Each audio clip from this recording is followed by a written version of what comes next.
treba zrušiť a nie ešte viac pritvrdzovať. Prosím vás, sa prebuďte do reality. Sa tu hráte na nejakých moralistov, hovoríte, že stredná Európa sa musí odstrihnúť od zlého ruského plynu, ale do západných krajín dovážate sami rekordné množstvá skvapalneného LNG plynu priamo z Ruskej federácie.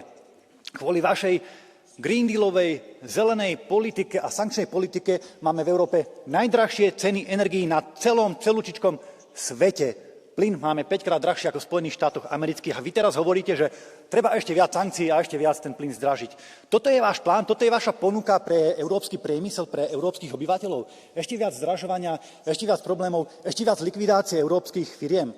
V žiadnom prípade s týmto nesúhlasíme a žiadame presný opak. Zrušiť nezmyselné energetické sankcie, nech si majú firmy možnosť vybrať najlacnejšieho dodávateľa, pre mňa za mňa z celého sveta, ale nech majú obyvatelia a európsky priemysel cenovo dostupné lacné energie. Ďakujem pekne.